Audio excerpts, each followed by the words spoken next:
Before I start the review of this horrendous and atrocious episode of SmackDown that WWE forces us to watch, I want to take a moment to say a few things. Number one, the haters bringing it back. That's right, cuts. Subscriber shoutouts. Subscribe today and leave a comment saying you subscribe, and I'll give you a shout out. Hell, even if you're a subscriber and you leave a comment, maybe I'll give you a shout out. You know, we're going to try to bring that back. Two, the hater is focused.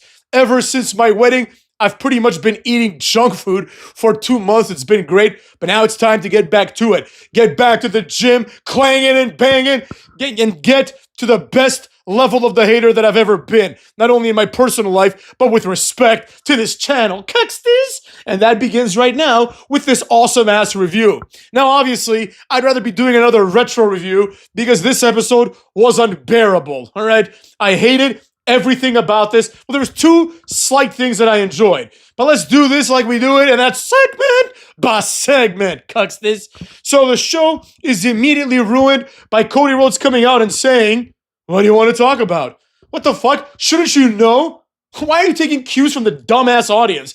Anyways, I really don't understand how people like this guy at all, right?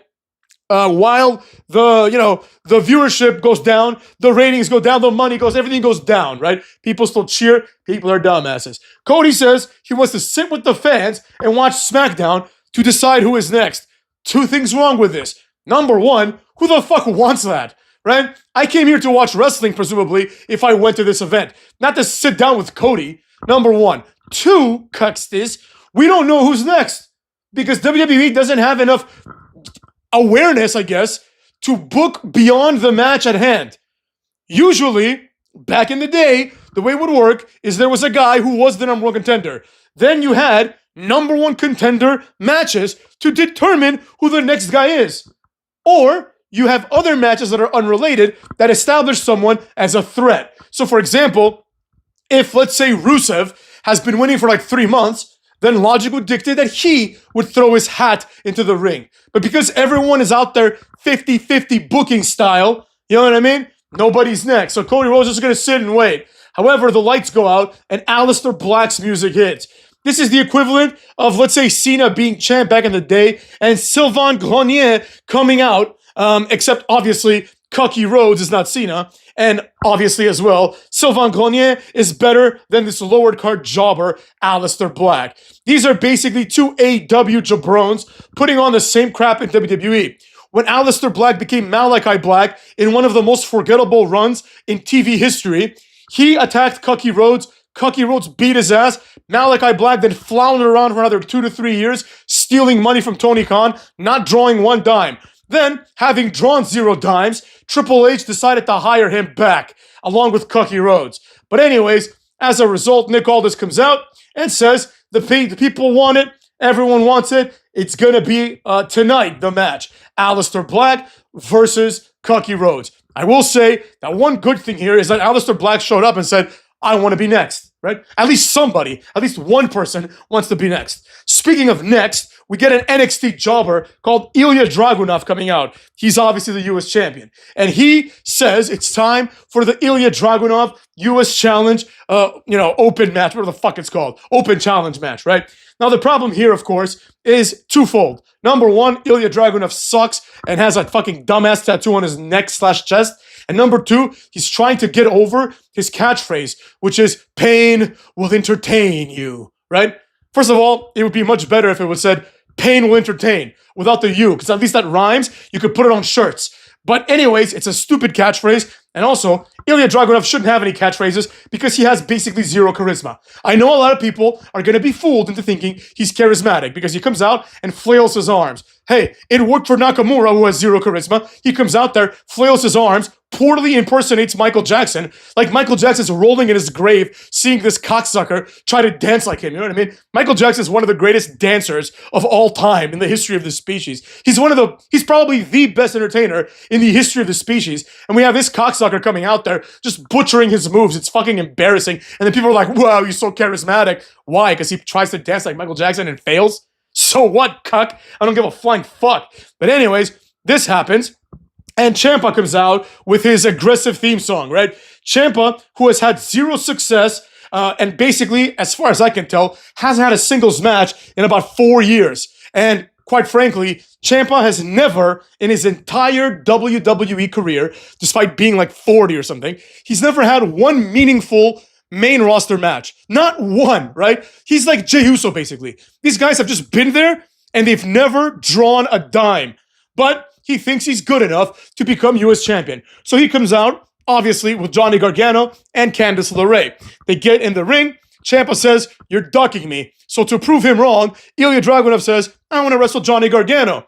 This is retarded. Number one, this validates Ciampa's point that, like, he's being overlooked because, quote-unquote, he's a jackass.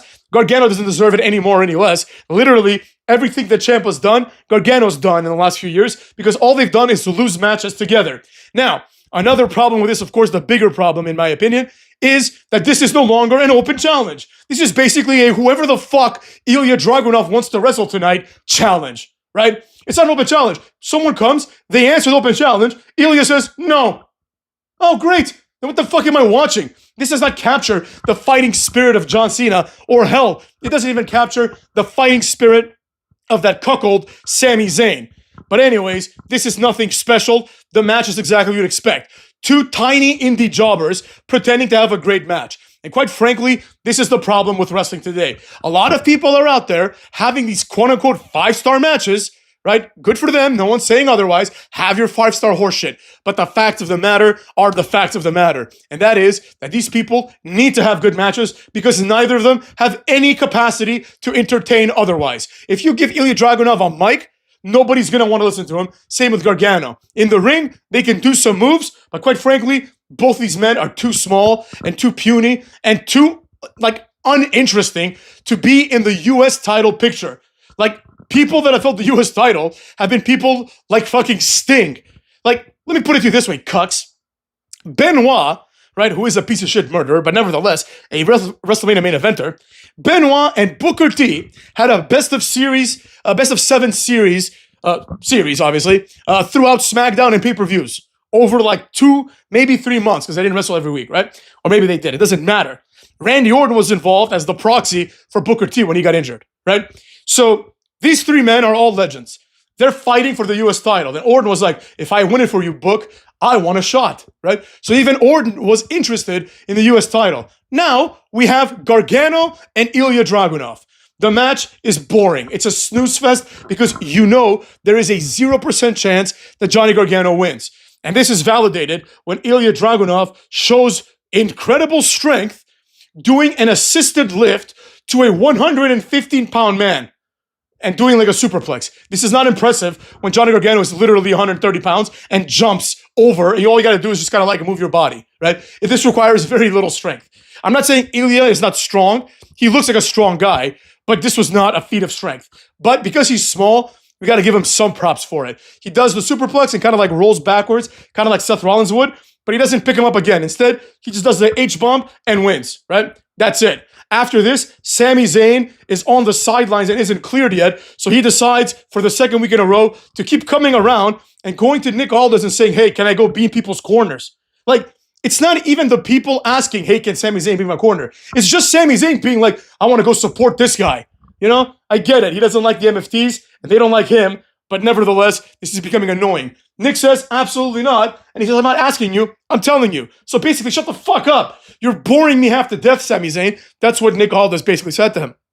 After this, same segment, right? Sami leaves, and he says, "Oh, I can't guarantee that I won't get involved," or some shit like that. But effectively, he agrees, but says if it goes too far, he might step in, right? Sami Zayn is boring. Nobody likes this jobber. After this, again, same segment, R-Truth comes out, and he has 2 balls, the kind of balls that go inside the little bingo machine spinner thing, right? And he says, "Nick, I want to be part of it." And Nick's like, "Let me tell you." He's like, "I want to be part of it. You know, seen as my big brother, like I should be part of this." And then Nick Aldis says, "You are part of this. You're in, like your name is in the balls." And then at this point, R-Truth has given Nick Aldis the balls. And then he says, "Well, then let me get my balls back. I don't want my balls touching your balls." And then you hear several people in the audience, probably with a 12 IQ, maybe 13 if they're lucky, laughing at this shit joke. This is, in my opinion, another example of the humiliation of R-Truth. Simple as that. I don't know what to tell you. This is not entertaining. And quite frankly, they hard R-Truth back for these things. The fans complained because there weren't enough ball jokes by R-Truth. Whatever. Deal with it. I hope he's getting good money out of it. Anyways, after this, we go backstage and DIY is sitting down all somber looking, and Fraxium comes by and calls them jackasses. That's it. And the people wonder why the ratings are at historical lows. Afterwards, Jade Cargill comes out looking great, and she says she is that bitch. Well, she says, I am that bitch, and walks out. Complete waste of time. The only thing that happened with this was when she was walking out, Charlotte and Alexa were walking in for Charlotte's match, and Charlotte and her have a little stare down, right? So maybe that's going to go somewhere. Maybe, like Jade Cargill beating Charlotte would be a big deal, so that'd be nice to see. After this, it's going to be Charlotte versus somebody, but they don't tell us who. So we go backstage again. Chelsea Green has some meaningless title from Mexico, right? Jade comes by, and Chelsea Green leaves, and BFAB and Michin are there. They just come up to talk shit to Chelsea Green, who, even though it's a Mexico championship, it's a championship, right? For some reason, every time Chelsea Green does something, Michin and BFAB decide to come and talk shit, right? It's like, get over it, man. You're the two weakest women in the roster.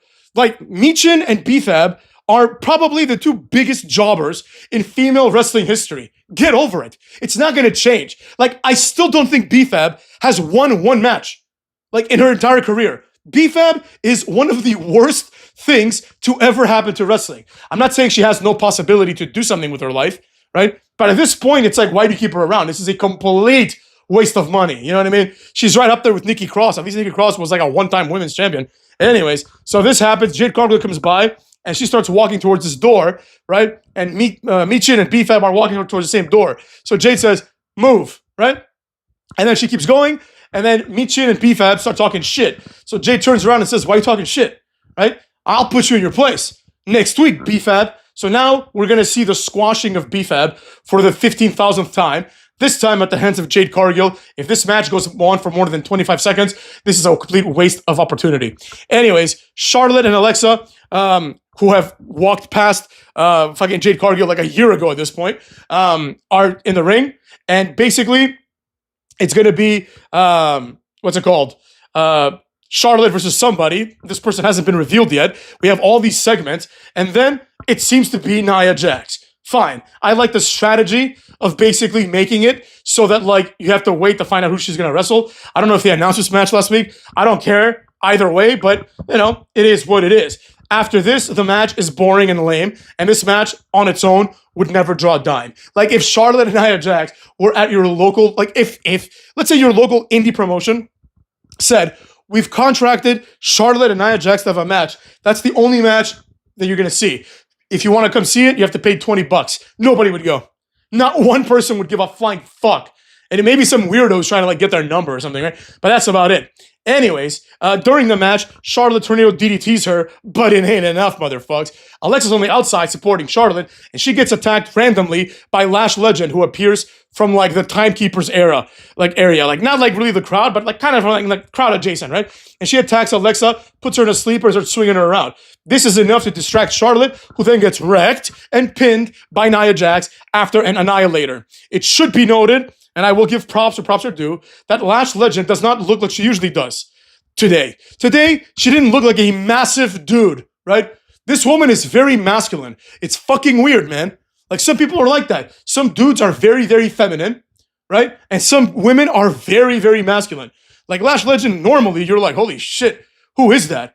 Like, I'm like, is that Lash Legend? Or is that, like, remember when, like, Shelton Benjamin was, like, wrestling and JBL's like, I think Shaniqua might be Shelton Benjamin in a wig. And then Farouk's like, that's messed up, man. And then, like, JBL will be like, think about it, Ron.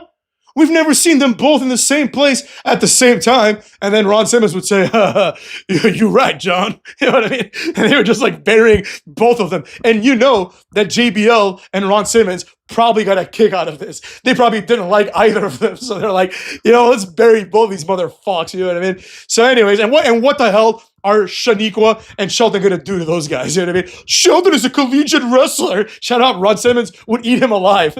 Anyways, or JBL. But anyways, we move on now. And basically, Lash and Nia are now, like, friends. And they're presumably a team that are going to go after the women's tag team titles. not bad, right? Like Lash Legend, even though she looks like a dude half the time, more than half the time, I do think she's a talented performer. She's actually crazy strong. And in my opinion, even though she doesn't have the presentation of a Jade Cargill, she's not as attractive as Jade Cargill. And she's also she's neither as attractive nor as masculine, but somehow she's still, not as muscular, I should say, but somehow she's still more masculine than Jade Cargill. It's the weirdest thing.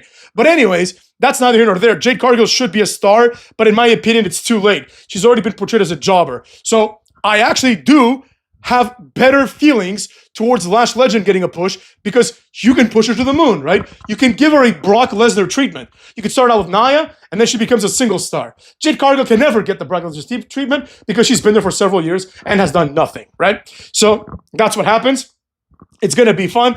I look forward to seeing what happens with, Lash Legend. And honestly, I look forward to Lash Legend versus Jade Cargill at one point after maybe we do Charlotte versus Jade. We'll see, right?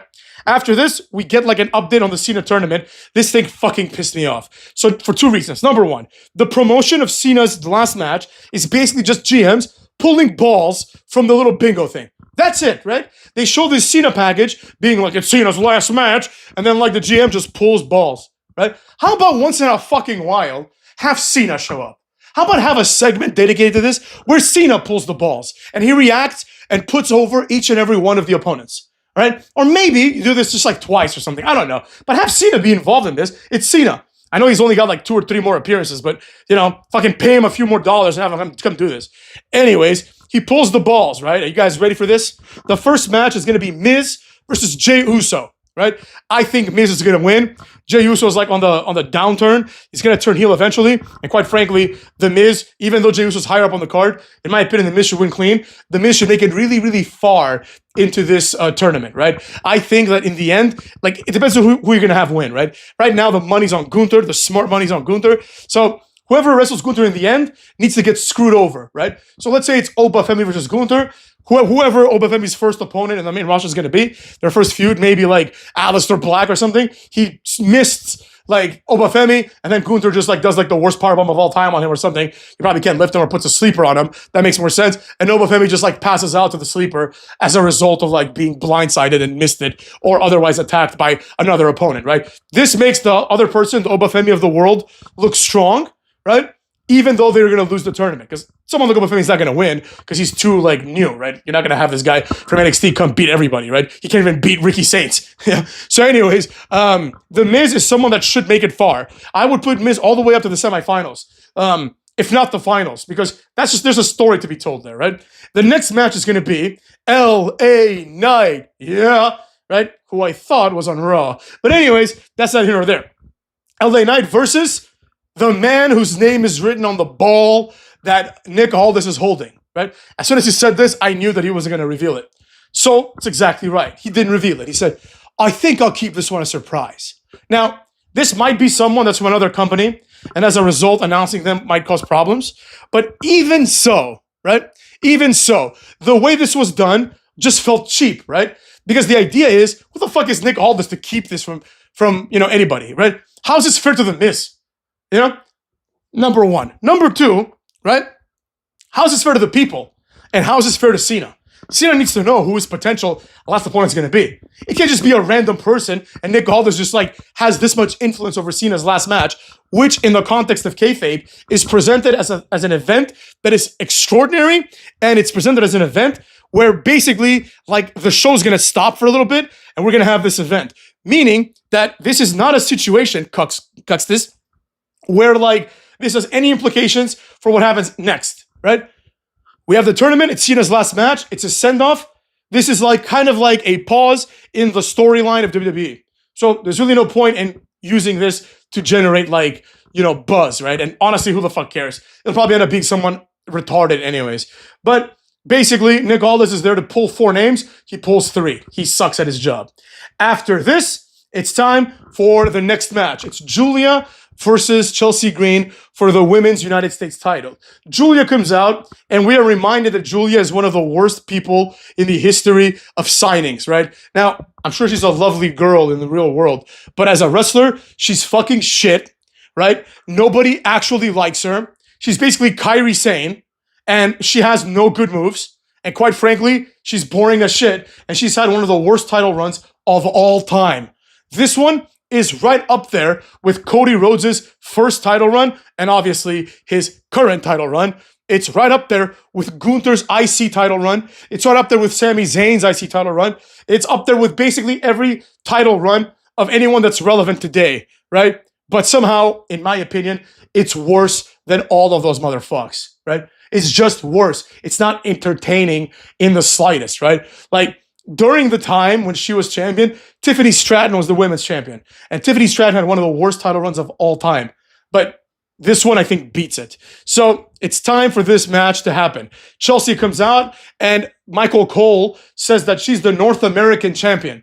So the belt that she was holding, that I thought was a Mexico belt, apparently is the North American Championship from NXT. I didn't recognize it because I don't give a flying fuck about this bullshit, right? She walks by ringside and talks to Ethan Page, who is there. Apparently, Ethan Page is her tag team partner, and they are the Mexico Mixed Tag Champions, or whatever. The AAA Lucha Underground, I don't know. I don't care. They're the Mixed Tag Team Champions in some bullshit federation that 35 people watch. It'll be her versus Julia for the US title. She basically beats Julia. What happens is Kiana James gets on the apron, right? But then Alba Fire pulls her down and super kicks her. As a result, Julia goes off the ropes, kind of like she gets pushed off the ropes, and Chelsea Green rolls her up, puts her feet on the middle rope, and pins her 1, 2, 3, becoming the US champion again. This makes Chelsea Green a triple champion. Now, granted, one of those titles is an NXT title. Granted, the other title is the US Women's title, which nobody cares about. And granted, the third title, arguably worse than everything, is the Mexico mid-card jobber, like, mixed tag team championship with Ethan Page. So it is what it is, but nobody really cares about any of these. Nevertheless, this is a fact that she is this multiple time US champion. She's now like automatically the longest reigning, I think, because her and Julia were like tied or very close in terms of days, and she's gonna beat that reign again. And also 3 titles at the same time. In addition to this, Chelsea Green is one of the only people in this shit company to actually have a discernible personality and gimmick. Like, you know exactly what she is, right?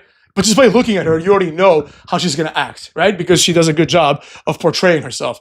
And she, and I guess obviously by extension, Alba Fire and Piper Niven, they actually care to put on a performance, right? The whole Daniel Bryan generation, the Adam Cole generation, which basically just said like, I'm good enough the way I am and deal with it, and I'll only draw 14 people. This generation ruined everything. And in my opinion, I don't know about Alba Fire and Piper Niven, but for sure, Chelsea Green gets it, right? She's someone that I think she would have actually worked well during the Attitude Era. I could see Chelsea Green doing a lot of the things that women in the Attitude Era did, including being put through a table by the Dudley Boys. So anyways, I like Chelsea Green. I always have. I mean, she's a massive jobber, but I am bullish on her push because she has 3 titles. So, you know, that's more than anybody else in this company, even more than Dom. So we'll see where this goes. But anyways, that's how that went down. She's the new champion. This was a short segment, but it was good enough. After this, it's time for the MFTs. They're backstage acting like retards, right? Basically, Solo says, people have the things that belong to us. Sami Zayn is still walking around. So the goals of the MFTs are 1, wreck Sami Zayn. 2, win the US title. I guess Tonga is supposed to win that. And 3, win the tag team titles. Yet, they've achieved 0 of these goals. So basically, the MFTs are complete losers. They have low-level goals, like beat Sami Zayn, who everyone beats. They have low-level goals, like win meaningless titles, right? And they have failed at literally all of those goals. They suck ass. But anyways, after this, they leave, and they are replaced by 4 other retards in the form of the Wyatt Six, right? Dexter Lumis wants to go after them, and then Eric Rowan says, not yet. First of all, where the fuck is Bo Dallas, number 1? Number 2, even if Dexter Lumis wants to go after them, why did he just wait, right? Like, why didn't he do it while they were on camera? You know, it's really dumb. And honestly, if they're not going to attack him, why are they there, right? Why did the Wyatt family, who are 4 or usually 5 retards, why do they keep coming down to shows when they don't do anything, right? They don't attack anybody. They don't have any matches. They just show up, and Eric Rowan says, not yet. Why not, motherfucks? Why not? Eric Rowan? Why not Paul Heyman? Right? Oh, we have to bide our time. 2 weeks later, we've bid our time for 2 weeks. Like fucking retarded shit. Whoever writes this is retarded. After this, we go back to the ring and we hear the following. Animo! So you know a good match is coming. Rey Fenix comes out. His catchphrase is Animo! I don't know what the fuck that means. Quite frankly, I couldn't give a shit. You know what I mean? How about have a catchphrase in English that the rest of us can fucking understand? But anyways, Animo comes out. And basically, like, this is another, like, the third segment tonight where something happens in the ring, but then we move backstage. Then, this is the part that by far was the best part of the show, and in my opinion, one of the best SmackDown segments, or Raw segments for that matter, in the last several years. We go to this very, very short segment. I actually thought this was awesome. And basically, we see Alexa Bliss icing her neck because she got destroyed by Lash Legend. Charlotte is there helping her, right? The doctor appears. And it's clearly Asuka. She removes her like COVID mask, right? And as Charlotte's about to attack, she blue mists both of them in the face, right? And I'm not talking about the hookah flavor. I'm talking about the mist from her mouth. Kairi Sane is in the back, dressed like an internist or like a nurse. It was great, right? They like infiltrated the WWE medical team or whatever, right? Nobody saw them. And they just came and misted these broads in the face. I loved it. This was great. It's a low impact attack. It's a scene or a segment that can happen very quickly, as it did. And because it happened very quickly, you can appreciate it so much more. Also, it speaks of the character of Asuka, that she's fucking insane. This reminded me of like the scene from The Dark Knight where the Joker comes up to Harvey Dent dressed like a nurse, right? Because Asuka was wearing the face paint and she's like fucking crazy, right? This was great. I really enjoyed this. This is exactly how you should use people like Asuka, who are good at physical comedy, who clearly understand what it means to be funny. Kairi Sane too, right? That's how you use Asuka. You don't have her cut promos. You know what I mean? Now, recently, they've been cutting promos in Japanese. They've been doing this on and off for several years now, but, you know, so that's better than her doing things in English. But nevertheless, I'm not really impressed by any of this shit, you know what I mean? So I really enjoyed this segment. It was my favorite segment of the night by a mile. Then we go back to Animo, you know what I'm saying? After this, it'll be Rey Fenix versus Tala Tonga. Tala basically squashes him with a chokeslam.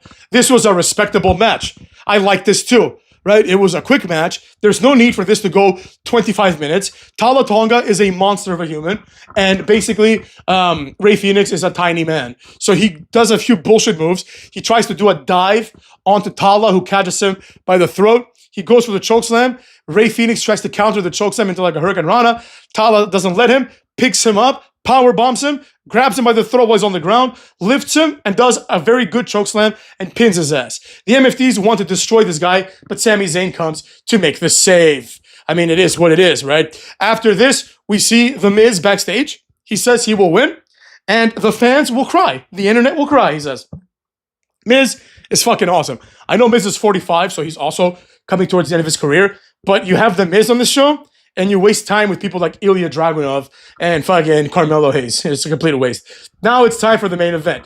It's time for the Cutster himself versus Alistair Black. This match was a disaster, and quite frankly, I didn't like it at all because I knew exactly what would happen. This is a match that will inevitably be ruined one way or another by Drew McIntyre, right? All the hope rests on the possibility that Cody Rhodes hits a crossroad and pins Alistair Black and then gets attacked by Drew McIntyre. But they went with option A, where that doesn't happen. There's this dumbass spot where Cucky and Alistair Black effectively do simultaneous big boots to each other. They fall to the ground. As they're in the process of getting up, Drew McIntyre comes in and claymores, that's right, the ref. He claymores the ref and starts beating the shit out of him, right? Cody, as a hero, tries to help the ref, but he gets bodied by Drew. Well, he's beating up Drew, to be fair. And then Alistair Black attacks him, and the two of them completely body him, right? Damien Priest's music hits.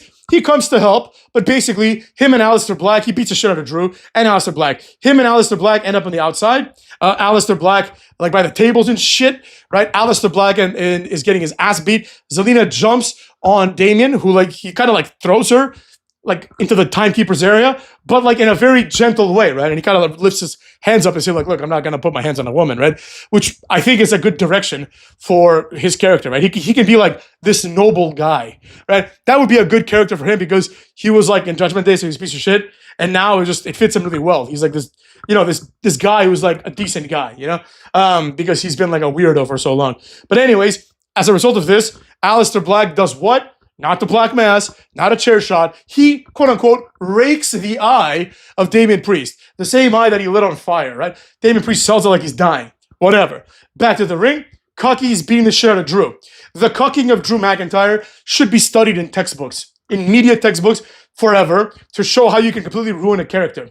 After this, Cody just clotheslines, I think, or whatever, otherwise throws Drew McIntyre out of the ring. At this point, Nick Aldis comes up, and he says, guess what, Drew, you cuck? You're suspended.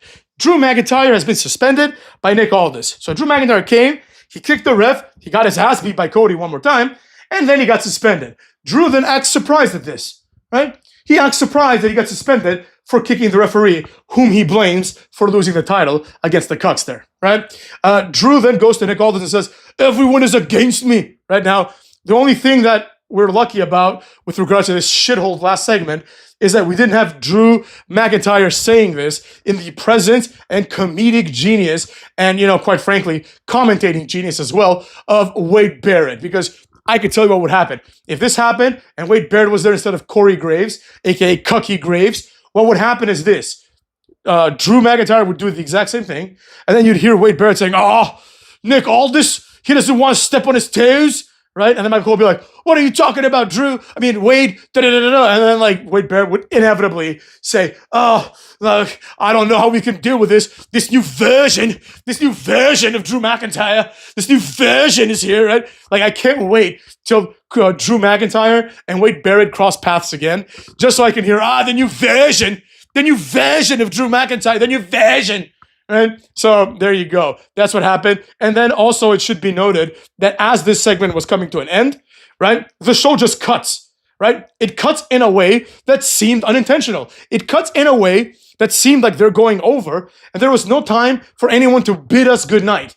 One thing that I've noticed a lot during my retro reviews is that no matter what, right, no matter the situation, no matter the mood, JR, unless he's having his ass put inside like Mr. McMahon, his face, I should say, in McMahon's ass, right? Unless he's doing something else, JR would always say, good night, folks, right? Same thing with Michael Cole. But now, I don't think Michael Cole does it anymore because he doesn't fucking know when the show's going to end. Because in the middle of a conversation between Drew and Nick Aldis, to be fair, it was more of like a shouting match, right? It's not like they were having this deep philosophical conversation, but the show ended abruptly. And quite frankly, I think that speaks volumes to how this fucking business is being managed right now by Triple H and whoever the fuck Lee Fittings is. So that being said, I want all of y'all to take care of yourself, cucks, and prepare for the mega rant that's coming soon. Maybe tomorrow. I don't have much to do tomorrow. So that being said, take care, cuckolds. See ya. Wouldn't want to be ya.